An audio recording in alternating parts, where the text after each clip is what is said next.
రాజ్ తరుణ్ వ్యవహారం రోజుకో మలుపు తిరుగుతోంది. ప్రేమించి తనను పెళ్లి చేసుకుని ఇప్పుడు మోసం చేశాడంటూ పోలీసులను ఆశ్రయించింది లావణ్య.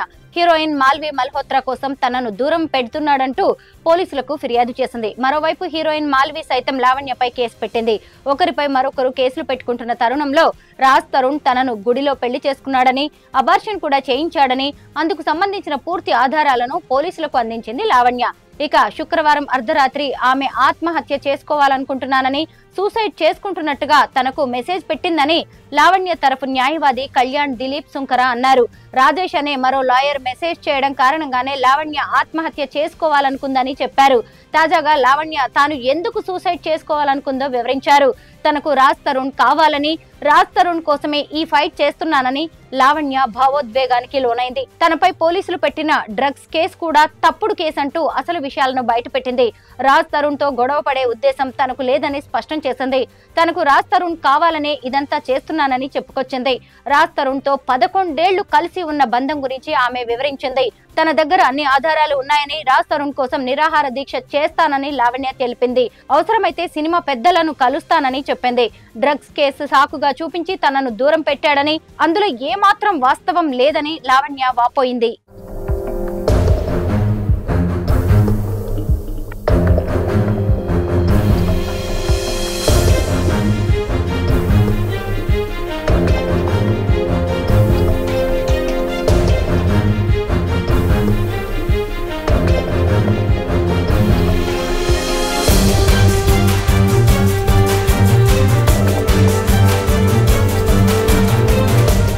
నాకు ఈ ప్రపంచంలో అన్నిటికంటే ఎక్కువ రాజేనండి. ఆ రాజు కోసమే నేను ఫైట్ చేస్తున్నాను. వస్తాడో రాడో తెలీదు, వస్తాడని నమ్మకంతో ఫైట్ చేస్తున్నాను. నా ప్రేమ నిజమైతే వస్తాడు అన్న ఒక హోప్తోనే ఉన్నాను. అలాంటి ఒక టైంలో నేను వచ్చి ఫైట్ చేస్తుంటే రాజని నేను చూడాలో, లేకపోతే ఇటు సొసైటీ చేసే మాటలకి చూడాలో, థంబ్నెయిల్స్ చూడాలో, కమెంట్స్ చూడాలో, ఇవన్నీ నేను నాకు దీనికి తోడు ఈ లాయర్ నేను మాట్లాడిన మాటలకి వాళ్ళ పేరెంట్స్ అప్రోచ్ అయ్యారంట. మరి వాళ్ళ పేరెంట్స్ త్రూ చూస్తున్న లాయర్ మరి నాకు ఎందుకు నిన్న మాట్లాడారు, ఇవాళ పొద్దున సపోర్ట్ ఎందుకు లెటర్ నన్ను సేవ్ చేయాలని మాట్లాడారు, ఇప్పుడు ఇందాక వీడియోలో మరి నన్ను తిడుతూ మాట్లాడుతున్నారు. ఒక హాఫ్ అన్ అవర్లో ఒక మనిషి మైండ్ సెట్ అలా మారుతున్నప్పుడు ఇంత బాధపడుతున్న నేను నా మైండ్ సెట్ ఎందుకు డిప్రెషన్లోకి వెళ్ళనండి. 10 సంవత్సరాల నుంచి ఒక మనిషి పొద్దున లెగిస్తే సాయంత్రం నా లాస్ట్ చూపు అతను అవుతాడు. ఇంట్లో ఎంటీ ఇల్లు అయింది నా హౌస్. కలిసి ఉండాలని పోలీస్ కేసు పెట్టడం కాదండి. పోలీస్ కేసు ఫస్ట్ నేను మాల్వి మల్హోత్రా వాళ్ళ తమ్ముడి పైన పెట్టాను. నన్ను బెదిరించారు. అది కూడా ఇంకా కంప్లైంట్ ఒక్కసారికి రాలేదండి. ఇప్పుడు వాళ్ళు ఉన్న 6 మంత్స్ అంటే నాకు విషయం తెలిసిన 6 నెలల తర్వాత ఇంకా నేను భరించలేక బయటికి రావడం జరిగింది.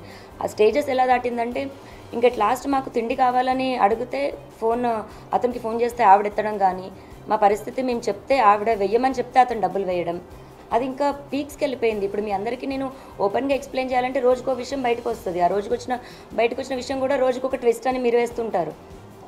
ఇది ఒక్క రోజుది కాదండి, సంసారంలో ఇంకా అందరికీ జరిగినట్టే జరుగుతాయి. అండ్ ఆ మనిషి కావాలి అని అడిగాను నేను, అంతే. ఇప్పుడు పలానా రాజ్ తరుణ్ పైన కంప్లైంట్ పెట్టాలనలేదు, మాల్వి మల్హోత్రా పైన వాళ్ళ తమ్ముడి పైన పెట్టాను. వాళ్ళిద్దరితో నీకేం సంబంధం అన్న దగ్గర అఫ్కోర్స్ రాజ్ పేరు చెప్పాలి. అలా అక్కడ రాజ్ తరుణ్ పేరు అనేది వచ్చింది, కానీ రాజ్ తరుణ్ పైన కంప్లైంట్ పెట్టాలని నేను అనుకోలేదు. నేను ఫస్ట్ కంప్లైంట్ పెట్టినప్పటికీ ఈవినింగ్ 7-8 అయిపోయిందండి. సో నాకు రిసిప్ట్ ఇవ్వడం కానీ అవేమీ జరగలేదు. అఫీషియల్గా నేను రిసిప్ట్ కలెక్ట్ చేసుకున్నాక పోనీ ఎఫ్ఐఆర్ అన్నది దానికో ఎవిడెన్స్లు అన్నది ఇస్తాము. రెండో రోజుకి తెల్లారుజాము నుంచి మీడియాలో ఎలా వచ్చిందో మీ అందరికీ తెలుసు. ఆ డే నాకు బయటికి రావడానికి అంతా కూడా నేను ప్రిపేర్డ్ లేను. ఫస్ట్ నేను మీడియా ముందుకి అంత ప్రెస్ మీట్, ఇప్పుడు ఇంత ప్రెస్ మీట్ వచ్చినప్పుడు కూడా నేను ఎలా వణికాను అన్నది మీ అందరికీ తెలుసు. నేను కెమెరాస్కి అంత అలవాటు లేదు నాకు. అండ్ ఇప్పుడు 12 ఏళ్ళ ఎవిడెన్స్లు తీయాలంటే ఒక్క రోజులో నేను రెడీగా ప్రిపేర్డ్గా లేను కదండి. నాకు 1-2 డేస్ టైం పడుతుంది. ఆ 1-2 డేస్ టైం తీసుకొని ఎవిడెన్స్లు ఇచ్చాను.